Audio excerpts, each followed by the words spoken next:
This is the Rebel Scum Podcast.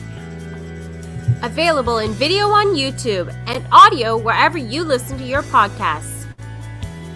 Every week, Brock and James talk the latest rumors, news, and theories from a galaxy far, far away. Support us on Patreon for exclusive offers and join the Star Wars discussion.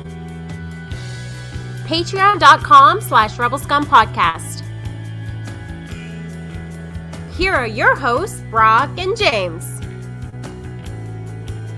You are always scum. Rebel scum.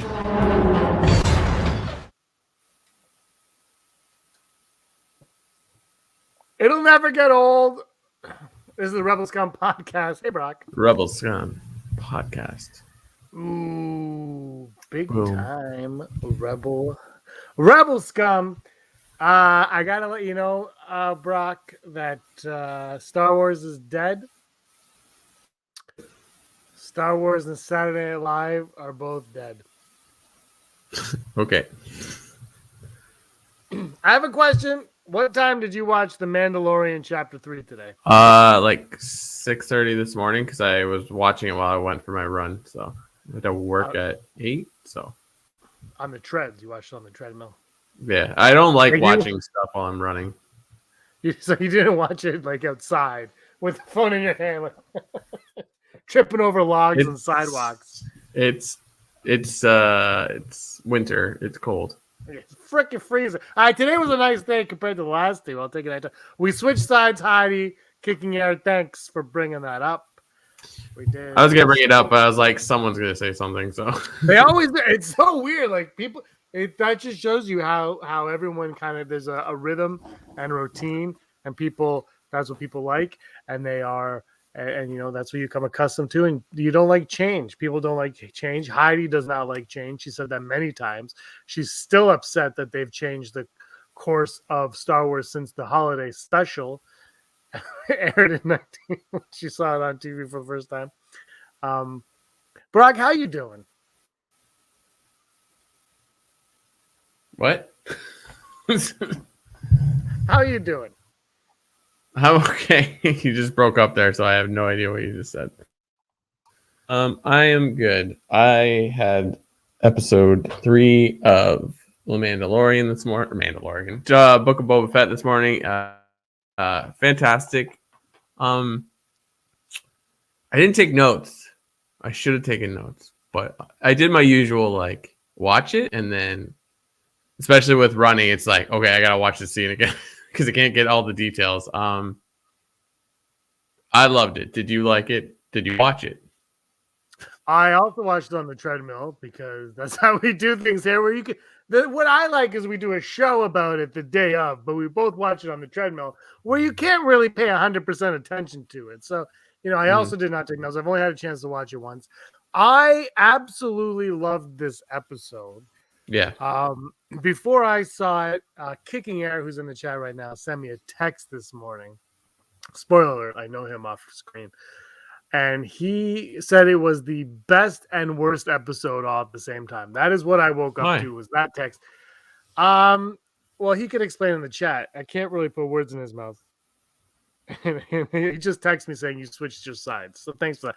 I think what it was it was the best because it had a lot of the best content, but it was also in Kicking Air's opinion the worst because well, I'll let Kicking Air say it for himself. But I think it was just like people are complaining that it was slow, and I guess it didn't. There wasn't a lot of action, I suppose. And Brock, I'm 40. I've said I'm 40.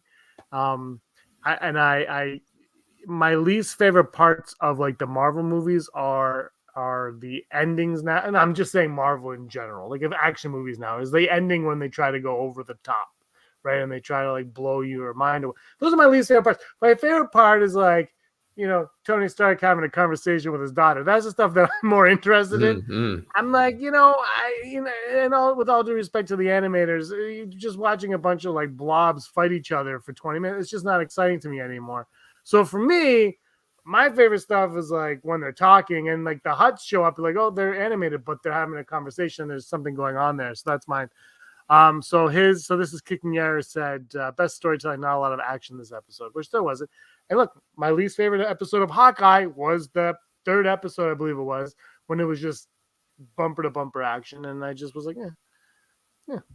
For me, what's the point of action if there's no stakes? No one's dying in this episode. You know, like there's not, like Boba Fett and Fennec Shand aren't dying in episode 3 of Boba Fett. So for me, again, personal, and I understand where people are coming from. It's just for me as a 40-year-old man who's lived with Star Wars before Star Wars was all action. Brock, I love this episode. What about you?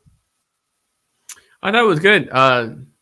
I liked that the flashback with the Tusken Raiders was short, because I think it's like you can stir up each story, even though we know we're not done with that yet. They're really pushing this idea that like I didn't notice it till I listened to someone else talk about it, but definitely in this episode they talk a lot about like how the Tatooine was an ocean at one point, right? Because people are like, how do the Tusken Raiders have fires every night if there's no trees? But like they must find wood or whatever. And I think that's cool. I heard that. I was like, oh right. So the whole vision he had where he sees his young self, you see what we assume Camino, but like they're putting that crashing wave over top of the Dune Sea. I'm like, oh, so like I feel like water is definitely going to play into this a lot. It was a bummer though to see all the Tusken Raiders like massacred like that. So I was just like, oh gosh, what's happening? But that wouldn't have been a bummer 3 weeks ago. Well, no, maybe, exactly. Well, I say that maybe before the Mandalorian. You know what I mean? Like, yeah, it was. I've seen that complaint too, that the flashback, which is funny that people are complaining the flashback was short when they were complaining about flashbacks to begin with. But I still maintain that flashback is the story as much as the as the present day stuff is the story, if we can call it present day. My feeling on it though was it was the right amount for this episode, because this episode was about X, and it was about, and really now I'm like, this show seems to be about Boba Fett just going after the biker gang and their connections with Tatooine, which is all going to lead to the Pikes, which ultimately is going to lead to probably Kira. Maybe. I like the fact that like the end of that flashback ended with Black Christian like ripping him out of the back to tank. It's like, yeah, of course we stopped having a flashback because he had other things to deal with at the time. I like the scene was really cool. Like, I mean, for a character to come to life from the comics, it was fantastic. I like this biker gang thing. I liked Stephen Root off the top. Like, that's awesome. Amazing. Like, you put a character actor like him in there, and you're like, yeah. I don't know if we'll ever see him again. I love that the attendant at the mayor's office came back. I don't think he said anything. He didn't say a word. But yeah, no, I mean, like, we got a little bit more huts, and it's like that scene was like, oh, yeah, they got Anakin. Yeah, fair. I was listening to Kevin Smith's Fat Man Beyond, and they were talking about the first 2 episodes, and they're like, wouldn't it be awesome if at some point he meets a tribe of Tusken Raiders that know who Anakin Skywalker is because he massacred their family? I'm like, oh man, that'd be kind of nice. Sounds so weird. It'd be cool if they mentioned a massacre. But I love the twins because we got a little bit more development there of like what exactly is going on, even though we know even less, but we now know it's not they are probably not the big bads of this season. Which is cool because like we're like, oh, they're the big bads last week. It was like, no. So I like when a show keeps us on our toes. Could be the Pikes. I don't know. But I think they're great villains. So what if the girl on the bike is Han and Kira's daughter? That's crazy so. talk. No, but I'll say this. I do think, and I could be completely wrong because it seems way too obvious, but you throw in the Pikes. The Pikes are in the Clone Wars, obviously, but they are in Solo, a Star Wars story. And one of the characters that is with the Pikes in Solo is Kira, right? And Kira is now a crime boss because Darth Maul's dead, so she's the boss. They, someone is working something. We don't know what. We don't know what's on Tatooine. We don't know what's wanted. But this could be a way to get Kira and Emilia Clarke back into Star Wars, and it would make sense. It's an established character, which is a lot easier than creating a new character. Because if they create like a new big bad, we'll be like, well, who kind of cares? It's harder for them to create something new because now, the problem with Snoke in the sequels was Palpatine, right? It was like, well, we've had Palpatine, like, why do we need Snoke? Because there's always that question. So now they could do the same thing, or they could bring in someone that we know exists, and with that, it's kind of like when you remake a movie, you don't need to do anything because you're like, now that character exists. You already know that character because you watch a character here, and you know that character took over Crimson Dawn because Darth Maul was there, and you don't know that Darth Maul's dead because you don't watch cartoons. So Darth Maul's dead. Go watch the cartoon. They're not going to say it like that, but they're going to, they could. It doesn't. They don't even have to mention Darth Maul. Just like she's the new leader of Crimson Dawn, and she's working with the Pikes, and she got to know about the Pikes and their spice running through the movie Solo. And then all of a sudden you get views on Solo, and they make a Solo series. I don't know. Stop it! I don't hate it. Just as much as me, I want Kira to come back, and just that whole world of that movie was great. But I feel like the point of this series is to say something about Boba Fett. Obviously, he's the main character, but I don't know. We're halfway through, and we're still not quite sure where he's going. I think next episode. I mean, I can say this about every episode from the next 5 weeks. I think the next one will give us more answers. I think it's going to be ultimately about Boba Fett trying to bring peace to Tatooine and the people of Tatooine. Oh, for sure, but why? Why all of a sudden? You know what I mean? What in him changed? Is it the Sarlacc pit? That's what I mean.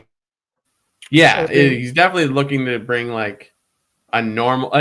I think, especially this episode, because what does he say to says to Black K's don't trust the slugs or something like that.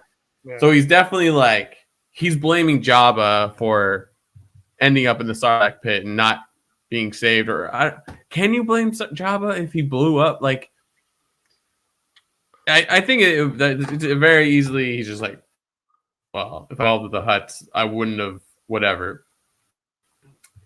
I think there's some kind of epiphany that we're going to see him either get to in a flashback, or he's going to explain it to somebody of why he's doing what he's doing. But you can't hate he's slowly building his gang. What did you think of the biker gang?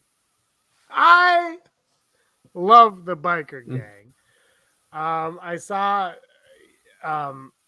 I actually love them, and I tweeted out that it looked like they came right out of George Lucas's brain. I feel like if George Lucas would make that. If you don't believe me, watch Attack of the Clones, Dexter's Diner, straight out of American Graffiti. That is 100% what George Lucas likes and what he would have done. Kicking Air tweeted that he thought it looked like the neutrinos from Ninja Turtles. Yeah. I don't know if you remember them. Yeah. You remember that? I love it. Look, man, they're on bikes. They're running. I'm all in on it. What did you think of them? I loved it. It's I think they're the perfect. They don't even have to have some kind of underworld empire. Just the fact that they're like the Hutts in a sense, where they're just a race. Doesn't really care. They get what they want to do when they want to do it, and they'll do whatever that takes. So it's well, I think it's. I know, we see Spice for the first time, I think, in live action in the second episode. He's like, "What does Spice look like?" And then they like that. I like in this episode, there's similar. It's whoa, we were under the protection of this gang. It's they don't own the sands, we own the sands. Oh, do you? And then they come. I love that. It's I think this flashback is showing Boba Fett, even though he shouldn't because he's a bounty hunter, like how the underworld works. I feel like that's what the whole point of the flashbacks are.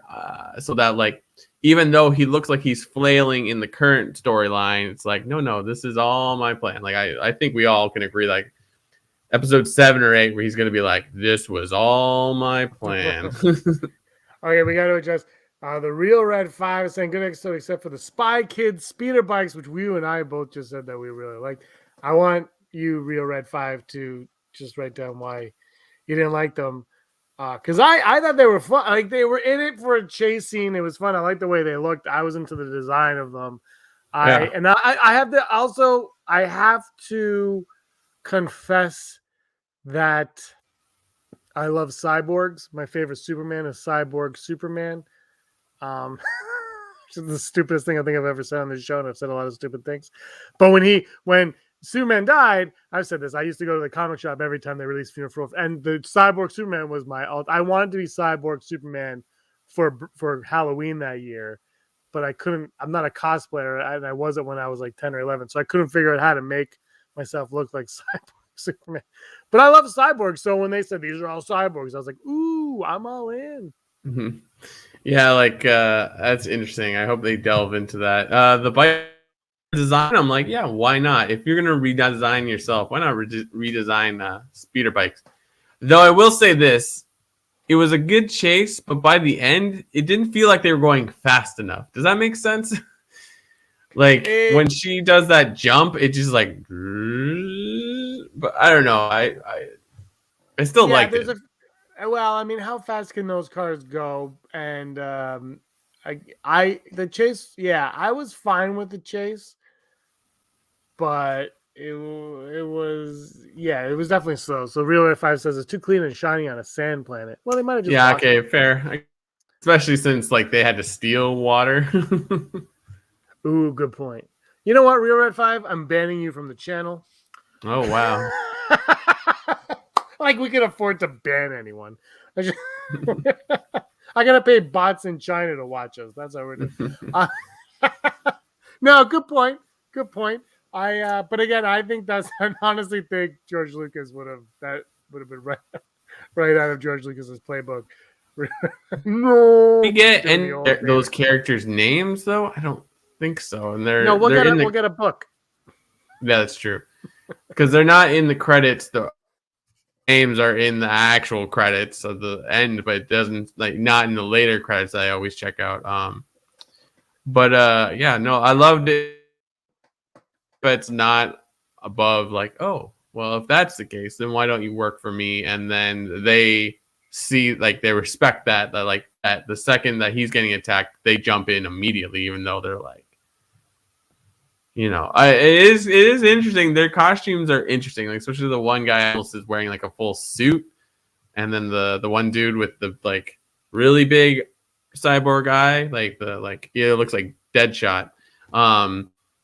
His is kind of like very nice looking too, which is funny because they're on a desert planet. Why are they wearing such finery? But I feel like we'll know a little bit more about it's like why did a bounty hunter with a helmet always keep his helmet on? It's because Boba Fett looks cool.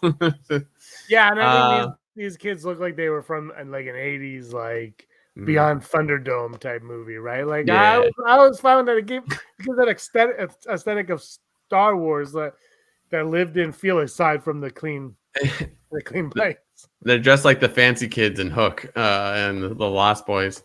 Yes, yeah. Rancor. Now we have a Rancor.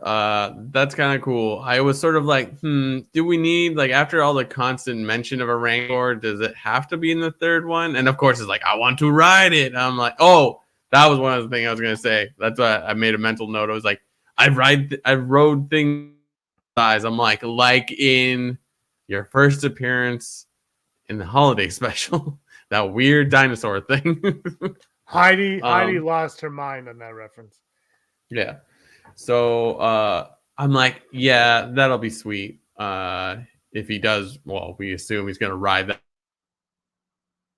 It's getting to a point where it's like, is there a little too much fan service in this? Like, do we have to have Jabba's palace with a Rancor? Like, I liked it though because it was a gift from the Huts, and that like is a Yeah. Hut thing, right? Like it was like the Huts have that, and that's their gift. So and they knew there wasn't a Rancor in there. Yeah. So, but I don't know. I got this sense that there's a dark vibe to that Rancor, and that Rancor is not going to be playing nice with Boba. No, yeah. Danny Trejo's up to something. You can't trust Danny Trejo showing up in Star Wars, nerding out about it on Twitter as well.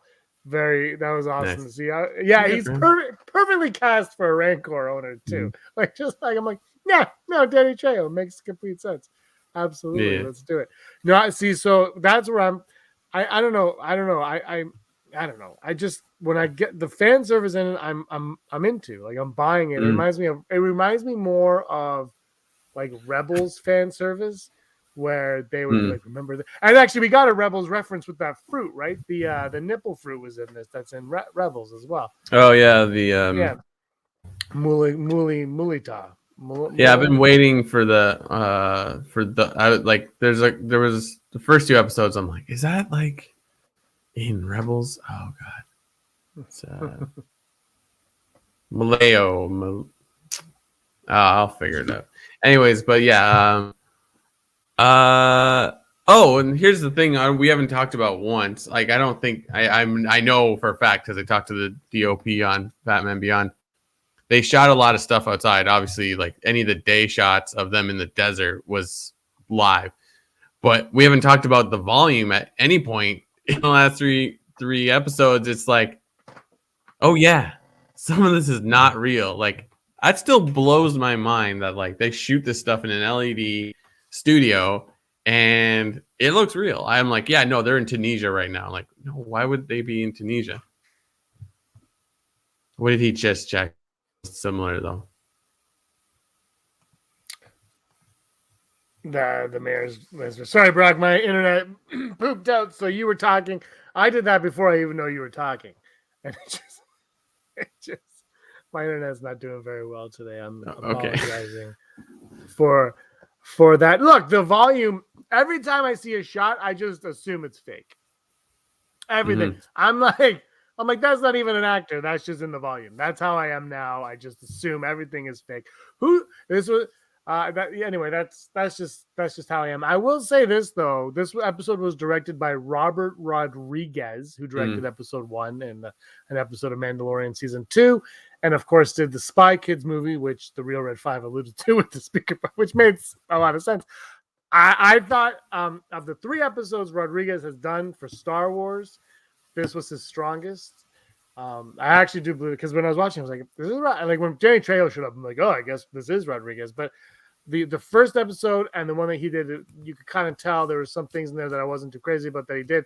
This one though, I was just like, "Ooh, man!" I thought he upped his ante as a Star Wars director in this one for sure. It was definitely on par with Deborah Chow and last week's Steph Green as well, and Rick Femi. I can't say his last name, but he's my favorite. He's my favorite of them all. Bryce Dallas Howard is coming up to direct, but I don't know. Did you notice the directing in this episode? Which I think if you didn't, it would be a compliment. No. I mean, Danny Trejo being in, I'm like, Robert Rodriguez probably dark. I didn't even read the credits for that part. No, I don't find there a huge difference between one episode to the other. Like, I'll like that one episode I like, oh, who directed this? Oh, but I couldn't really tell you the difference, quite frankly. I mean, I think it's more or less typically the same DOP, but like I'm not getting any from every episode, but that's just me. No, and that's how it should be. Like you shouldn't. I don't know. A show like it's Star Wars. I shouldn't say a show like this. I should say Star Wars in general. You shouldn't watch Star Wars at this current climate of Star Wars and say, "Oh, that was really different." Like it needs to just be Star Wars, right? We need to watch it like the DOP needs to light it the same as every other episode we've watched. Look, the Acolyte can be different. The Acolyte can be completely different. Obi-Wan probably shouldn't be, and I think Deborah Chow in there is smart for that. Andor kind of like a little bit different, but not quite. But the Acolyte of all the things that have been announced is the only one that I think can have the freedom to kind of be its own thing, and you can notice the different appeal, like look to it. Like these shows can't go handheld all of a sudden and be like, Born Identity, yeah, you know, like then you'll be like, Well, that's not. that's interesting. Star Wars has an aesthetic. That's interesting that you mentioned that because they interviewed Dave Klein, who shot Clerks and now is shooting Mandalorian and Book of Boba Fett.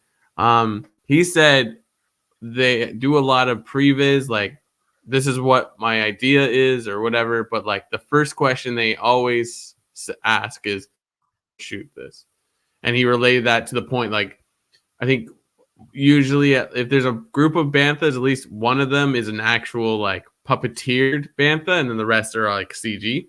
But they always, like he pointed out, like it's like it has to look like George. So it's like I don't disagree with you. Like the Acolyte could get a little bit more artistic in how you direct it, but like I mean, depending on what Leslie Headland wants to do, like I'm curious, like because we've had Mando and we've had Boba Fett.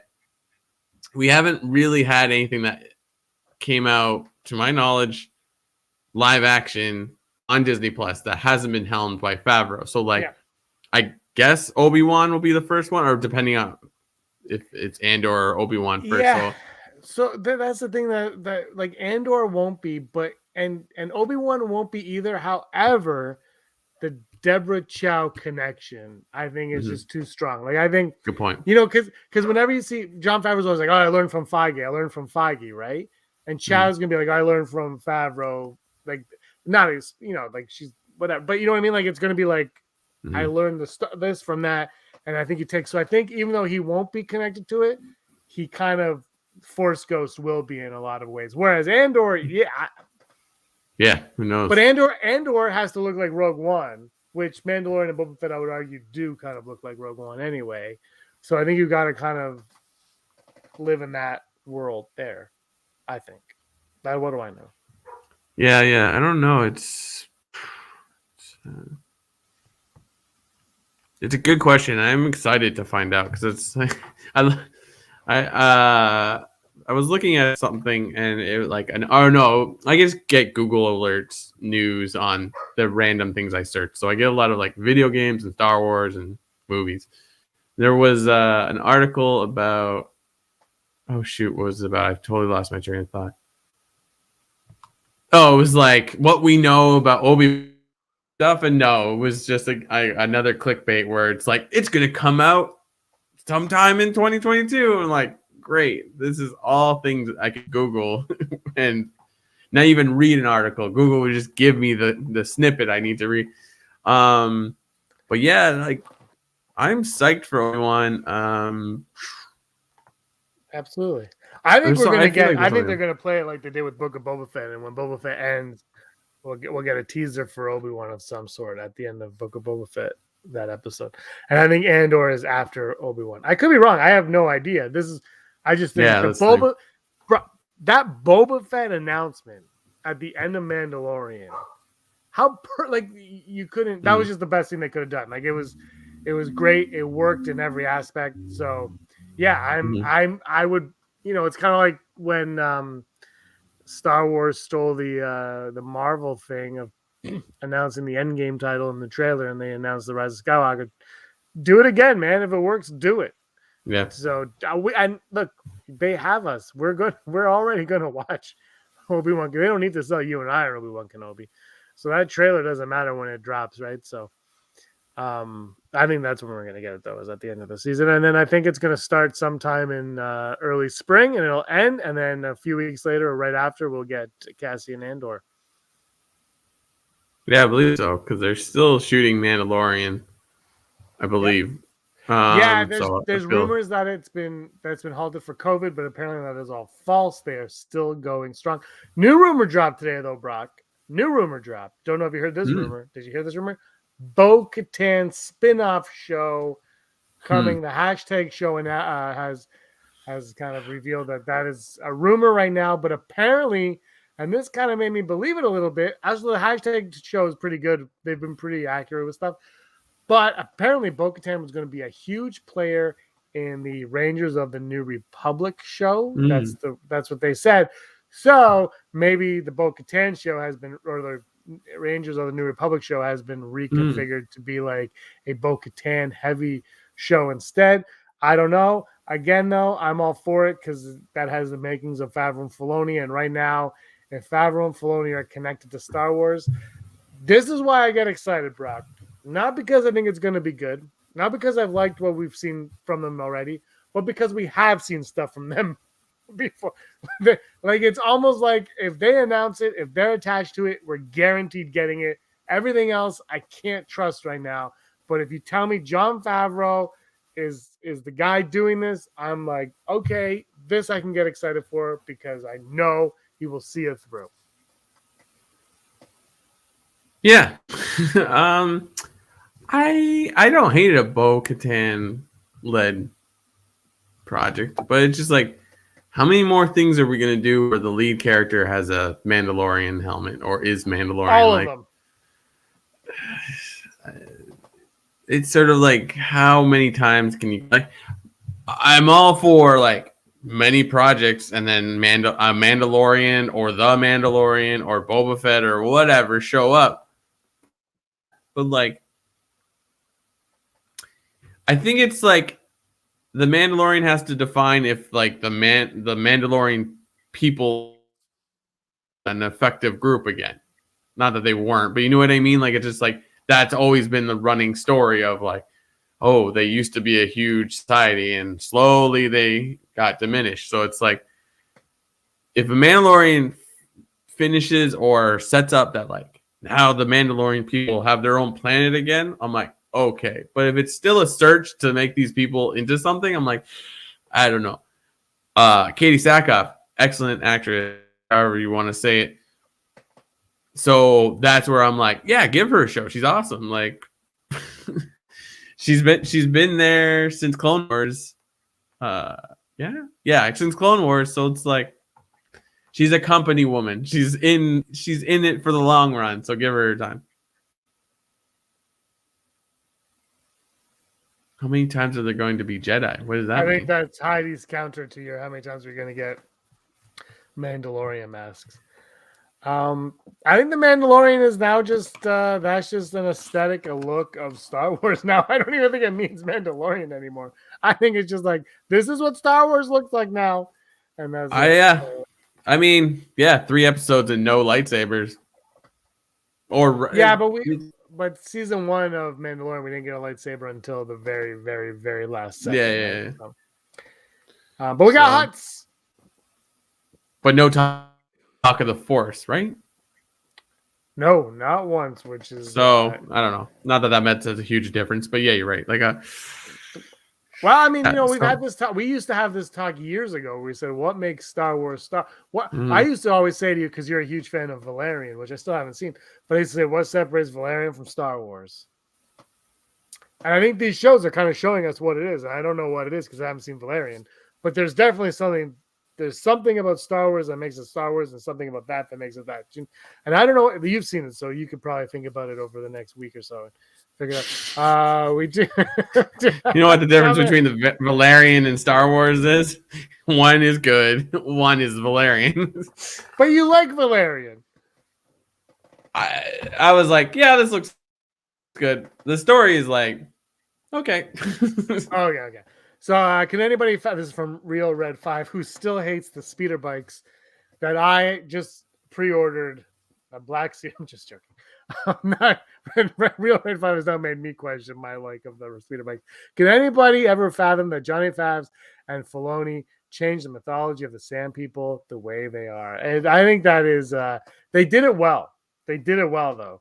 Like, because we said this earlier, I think before Red 5 was on here, where we're like, 3 weeks ago, a month ago, we want to make like Sand People die. You're like, Sand People are dead, whatever. Anakin kills them, like, Anakin kills them, whatever.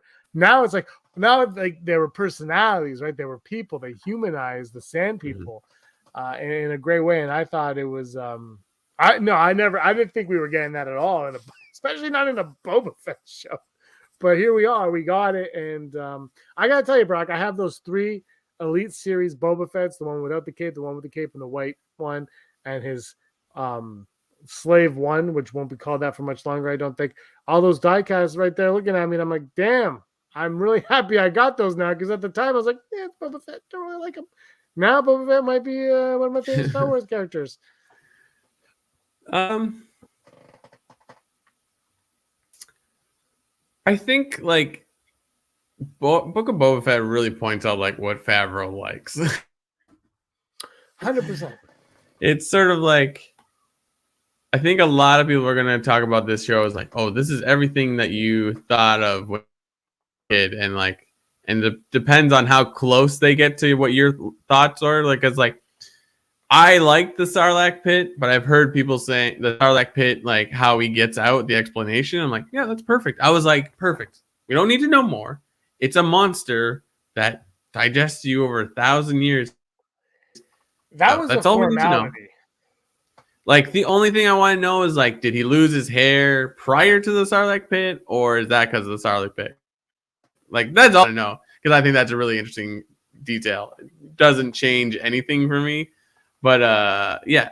But I've heard people say it's like, oh, there could be more. I'm like, but that person, I can't remember who I heard it, was like, but that's because when I was a kid, I expected it to be this, and it's like, I think Favreau's just like, you're making whatever. We assume everything that happened is Jon Favreau says, yes, you can do that. But I don't think he's a person that like stifles creativity. So, what would George do? Honestly, I don't think George Lucas would have brought Boba. Well, he might have, but I think for me, Boba Fett escaping the Sarlacc pit was more of a formality in that first episode. Like they're like, because you have to get him out of there. You can't not get him out of there. And really, whoever you heard say that, who cares? Like, he got out of it. It was inconsequential because he needed to get out. There's no way he can get it. Like, based on what you heard from Return of the Jedi, you can't get out of it. But they got him out of it. But not only did they get him out of it, they created an entire storyline based on him being digested by a beast. Like, he was so injured, digested by the beast. He had no, he got his clothing ripped apart, taken off from him by Jawas.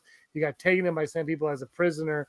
But because he's Boba Fett, he was able to kind of become one with this tribe. I don't know. For me, I thought the getting out of the Sarlacc was perfect because it was. I didn't care. I always thought Boba Fett was dead. Like, for me, I was always like, he died. He's not coming back. Like, I didn't want him to come back. I didn't care if he came back. His story was done. I was fine with it being done. I had moved on.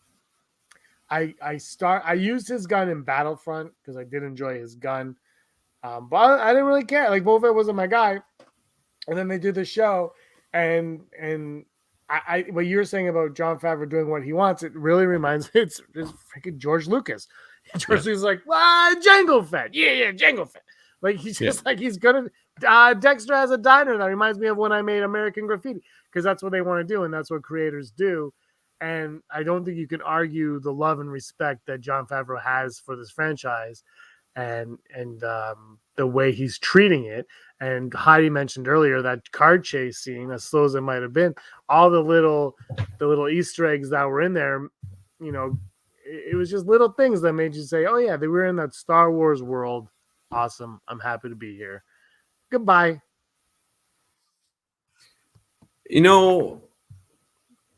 I'm going to give this episode of this podcast, episode 3, I'm going to probably, I think it is my favorite so far, because it's sort of like, okay. It doesn't like do anything crazy spectacular, but it's engaging enough, right? So, but I'm going to hold back on if this is my favorite, obviously, of the whole series, because we haven't watched it yet. What did you think? I think you already said it. Like, it's been every episode, and I mean this genuinely, is every episode has been my favorite episode, because I feel like it's building. It's not like Mandalorian, especially the second season, where it was like, pit stop, let's go here. Pit stop, let's go here. This one feels like it's a story that is growing. And I don't know. I just appreciate that it's like, This is where we're beginning. This is where we're going, and this it's just it is the Book of Boba Fett. It is this journey of this character, and Disney does these favorite episodes tie between 1, 2, and 3. And Hogs Holocons is saying thanks for keeping it light. Hee hee. But I think they've all been my favorite every time I watch them, and that is more just because they are growing and each episode is becoming something else. When it's all said and done, Brock, maybe I'll pick one. It won't be in order, but right now each episode to me seems to be expanding on the one that we just got, and I'm liking it just a touch more as we go along. Yeah, wait. It makes me sad that there's only 5 more episodes. 5 more, yeah. 8, right? What I will say to change the subject slightly is talking about universe building and a plan. Come on down to the High Republic. I am now pretty well almost completed reading the books that are out so far. I'm about to start the new Claudia Gray book, which I believe is the last adult fiction one, but of this phase. The Jedi. I've read all the kids' books. I've read Test of Courage. I've read Into the Dark, which is the YA. I've read Rising Storm, which is the second adult one by Kevin Scott. I've read Race to Crash Point, the young readers. I have Out of the Shadows I just finished, which is the second YA novel. And yeah, so then after that there's I think it's called Midnight Star or something like that. And then or maybe we got Midnight Sun in YA, and then Fallen Star, which is the new Claudia Gray that just came out. This thing is fantastic. The comics too. I got my hands on some of the comics, the IDW and the Marvel. It's exactly what you want. It's legit the EU of the 90s. I don't want to say perfect because that's a lot to say, but stuff happens in the comics and then gets there's that guy that has a Millennium Falcon. That stuff like that, events happen in the comic that you can't read anywhere else. You have to read the comic, and it doesn't get. You're not confused. It's just the Hutts are fighting with fighting alongside the Jedi for the Drengir. That all happens in comics. I'm like, whoa, and it works. It works. So if I hadn't read the comics, I'm not.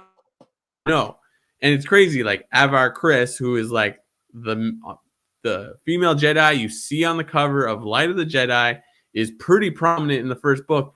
She exists only in the comics after that point. She gets referenced, and occasionally she does a holo call in for 2 or 3 pages, but she's not the main.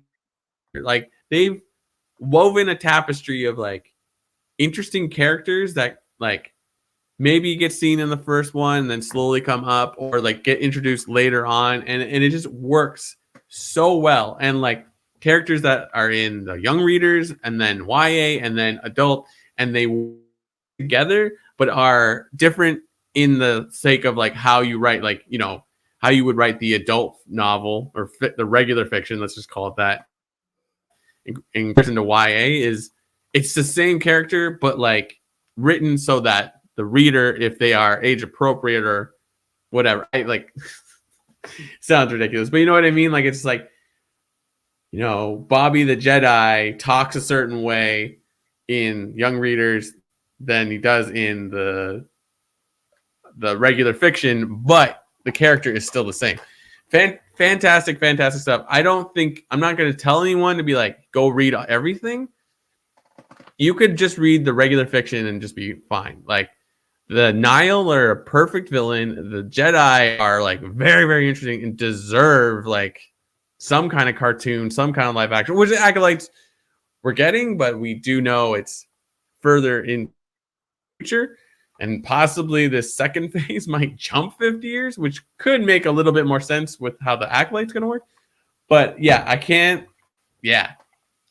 High Republic is some interesting stuff there. And then they have these Drengir, which are like plant monsters from the dark side that like nobody knows how to. And at the base of it, it's all a story about hyperspace lanes. They talk about hyperspace constantly. So, anyways, if you're like always like, it's a good story. It works in Star Wars, but it's also like, how does this work? And then you realize that like the Star Wars we see in Phantom Menace and then the original trilogies isn't that, or like it's a like what they do has been figured out in the last like 100 years. So it's like, wow, that's really interesting. So yeah, sorry to completely change the subject. High Republic, wow. One day I will read it. You keep saying it does sound. I think as someone who hasn't read it, who just understands like what they're doing with it, I thought it was the smartest move they had was go back in time, and I've said this so many times, but just don't have any handcuffs on. Just let the writers do what they do. Because when we read all those books, you know, like before they started this, you could always tell they were holding back. Like all these stories were holding back. And like, stop holding back, man. Just do what you want to do. Yeah. And now they have a chance to do what they want to do as a group, and it's exciting. And I will read it one day. But as you know, I don't like Star Wars. I don't know if I like this idea of the next phase possibly jumping 50 years into the future or 50 years into the past, because I like you could just stick with these characters and keep going. But it would make sense with how they're going to get to the Acolyte. And hyperspace specifically is the main issue, because like the opening story is a ship blows up in hyperspace and then all the parts sent out into hyperspace so that they just emerge in random places and are causing like huge catastrophes. So that's like the main focus.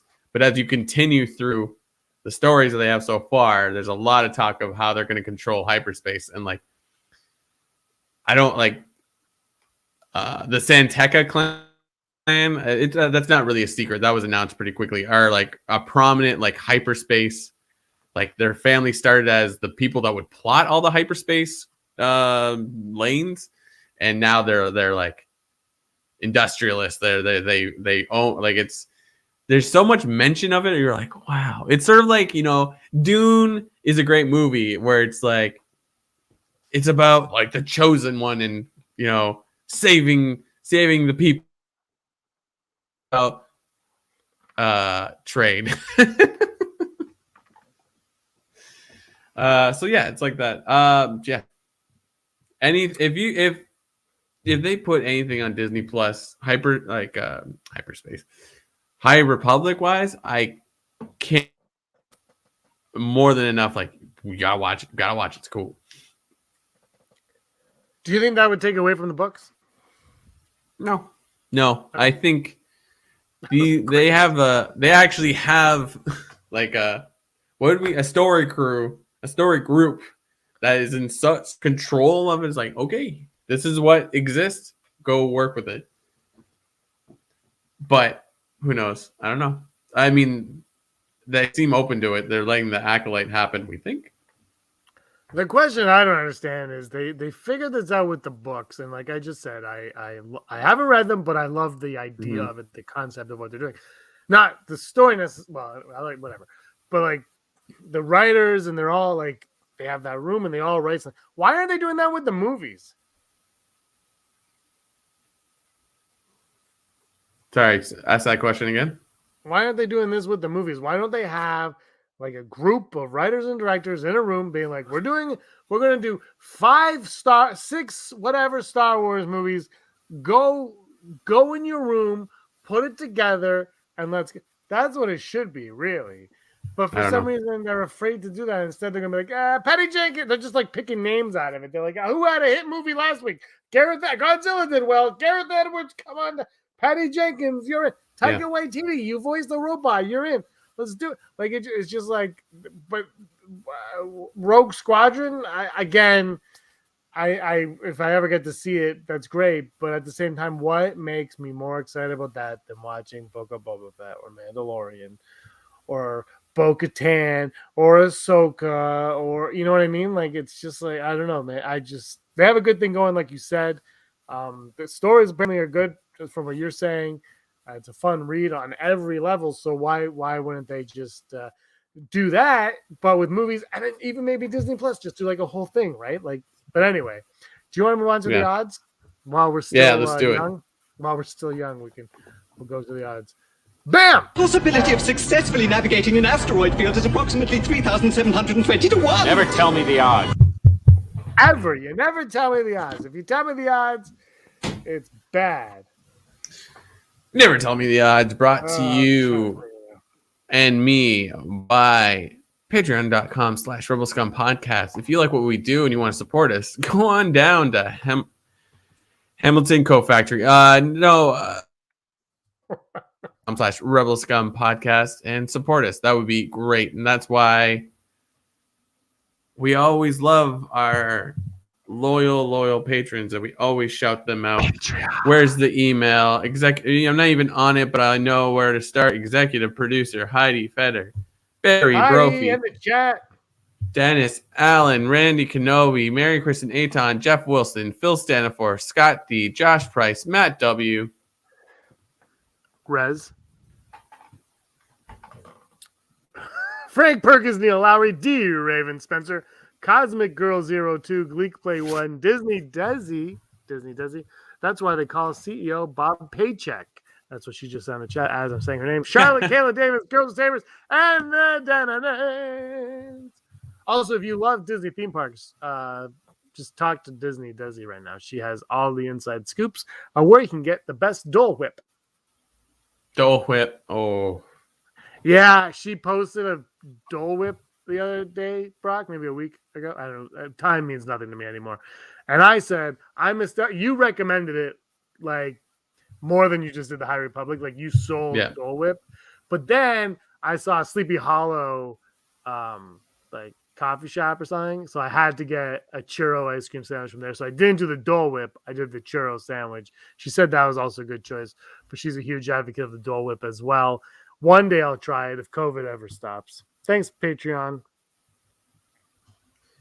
It's like, I don't know if they'll ever like allow Dole Whip to be sold outside of the parks. I think maybe Disney Springs might have had it at one point, but I think they need to lock that down. Keep it in the parks because it's like it's magic when you're there. I'm gonna visit. I'm gonna have a Dole Whip. That's my go-to because it's in Frontierland, I believe you said, right? You had to go to like Frontierland. It's in I could be wrong. A bunch of different places, like the main ones, like near the Tiki Hut in the. I forget. Yeah, Disney will correct me on this. Wherever the Agrabah part is, which I think is like beside Frontierland, it's the same idea. Adventureland.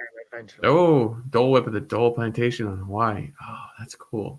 But they still have to go. Adventureland, thank you. I'm pretty sure you can get it in Animal Kingdom as well. Pretty sure I saw it. I don't know if I got there. But yeah, we watch all the Disney, I want to call them, and it's like they show all the new. I think there's like a new kind of Dole Whip every like couple months, and you're like, Anyway, yeah. One day, okay, never tell me the odds. Brought to you by Dole Whip. Dole Whip. Can you imagine Dole Whip sponsors us? Oh my god! Shipments of it to our house. I think it would be great. I don't know. I've never tried it. All right, the Rancor is going to attack Boba Fett. Brock, what are the odds that the Rancor attacks Boba Fett? As much as we want to see him ride that thing, there's something going on. I'm going to go 70.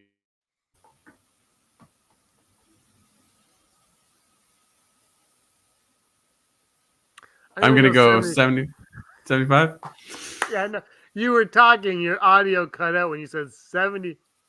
That's what happened. Yeah. So I figured I'm going to go 73.4597 because, I think he's got to fight it, but he won't kill it. He'll save it, and then he'll ride it. And the finale will be him riding it.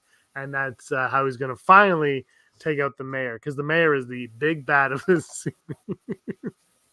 Every time of the odds, the Rancor will actually. So I just said this. The Rancor is actually going to be the one who saves the day. Brock, will the Rancor save the day?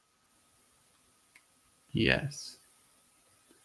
It'll be like it's like on like Harry Potter, Game of Thrones when they have a giant and it does something, but it doesn't really do like the life-changing thing. It'll be like the moment they need a rescue that Rancor is going to come in for some reason. But I'm going to say 83%. Were you at all hoping that when he was like, oh, he needs a name, and then Danny Trejo would be like, his name is Moochie. I was waiting for this. His Moochie Jr. I was kind of hoping. Dole Whip is pineapple ice cream, the most blunt term you can do for it at all. I'm going to go 74% on that one because I believe it's going to happen. Why not? Why not? And our final odd, this was the odd last week, and then you interjected with your own odd. Do you have your own odd this week? No. You do? No. Cad Bane will appear during the final episode. Will Cad Bane appear during the final? Robert Paulson. Yeah. Shout out to Fight Club. I'm gonna go 50-50 full Brock on this one because I really don't know. Would I like it? Sure. I'm gonna go 50-50 on this as well. Full Brocking on it. Let us know your odds in the comments below. Would you also go full Brock on it? Like we would. Maybe. Why not? We don't know what's happening. Something big is coming. Maybe not. Maybe nothing big, Brock, is coming in this show at all. And it's just going to like kind of stay the course. And it's just going to be a fine show. And it's going to end. You're like, that was nice. Yeah, that was a nice show. And then it ends and that's it. I'm okay with that too. That's how I felt about Hawkeye. It kind of came when you're like, that was nice. I liked it. All right, top five. Top five Characters. Top five characters the mayor could possibly be working with. Top five characters the mayor could be working with. Brock, are you ready for this? Number 5, Cad Bane. I'm ready for are you ready for this like Taylor Swift? I am. I don't know. My number 5. Wait. Yeah. Two full Brocks. Has this ever happened before? I don't know. We'll have to check the tape. Let's check the tape, Brock. Kathleen Kennedy was just fired. She's fired. Put it on the board. Boom. Number 5. Wouldn't that be just the sweetest? It's like Andrew. It's like just a dude dressed like himself, not dressed like appropriate for the universe. It's just him walking in. It turns out like anytime he's been on the show and that the same old setup of like his family room with the table in the background, it's like it's all the volume. They spend $1 million to recreate his family room. You want me to go first or do you want to go first? So what's your number 5? I did Cad Bane. Oh, Cad Bane. Okay. My number 5 is Nihil the Nihil. Not quite sure how to pronounce it, even though I've read 5 books. Only because the speeder bike gang is made out of like cybernetic stuff, which isn't what they are, but like it just made me think of them. Like, yeah, them. They'd be a great villains. I don't think it's gonna happen, but yeah. Ooh, that would be fun. Fun little twist. My number 4, the client from The Mandalorian. Ooh. Probably not going to happen, and I don't even know if I want it to happen, but I like the client. So bring in the client. I want to see the baby. We all do. We all want to see the baby. Imagine Grogu is the big bad. The mayor's working for Grogu. Bring me all your what do you call those things? Frogs.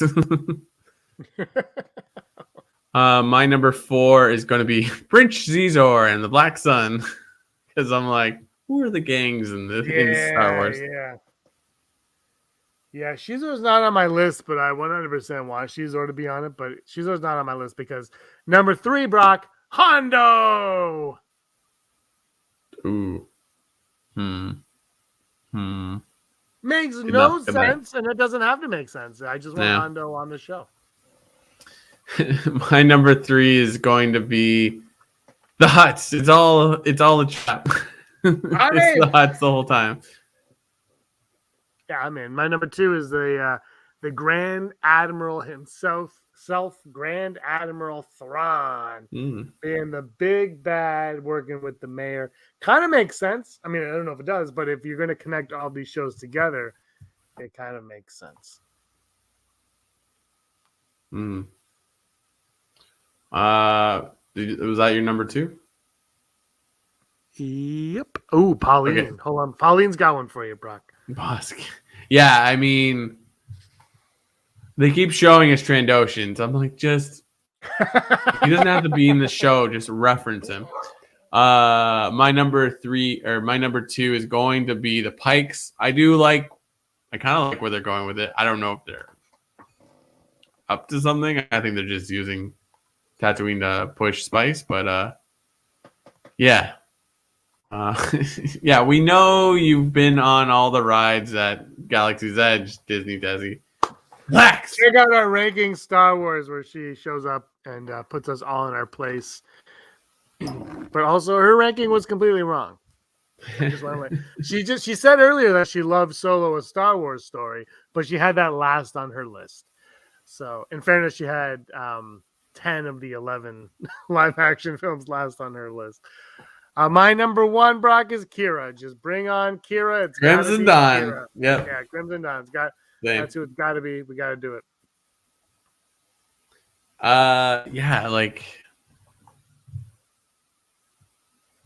Just do it. Just do it. I don't know. Someone's got to. I want to dive more into what exactly happened with Jabba's empire, but we've kind of gotten a little bit of an explanation of it. But I'm all for it being a whole new group. So, well, imagine if Jabba's empire was somehow being strong-armed by Crimson Dawn and Kira from afar. Yeah. And now she's like, well, now, or Jabba was Jabba, but then Bib Fortuna kind of sold out to Crimson Dawn, and that's part of it. So, yeah, there's a lot they could do. Let us know your top 5 in the comments below. We'll have a good fun talk about them because it's Star Wars, and it's always fun to talk Star Wars unless you're on Twitter, and it's not so much fun. But anyway, this is episode 237 episodes of this show. Wow. Brock, just so you know, my name is James. And just so you know, my name is Dragon. Oh, His name is Dragon? His name is Dragon, and he wore a wife beater and almost got into a fight with the bartender. But it was a good time. Good day. Oh, inside jokes are the best. Yeah. Good night, Pauline. Good night, everyone. Anything else you want to say, Brock? This has been a lot of fun. No. Go read High Republic. just read Light of the Jedi. That's it. Just that. Or Light of the Force. No, Light of the Jedi. Just read it. Just read it. Top 5 Spock's moments. Live long and prosper. And until next time, I'm James. He's Brock. This has been so much fun. You guys have been great in the chat. And Brock, you were always scum. Rebel scum. Scumbags, thanks for watching. Don't forget to give us a thumbs up on our video. As always, please subscribe to our YouTube channel, Rebel Scum Podcast, for all the latest videos.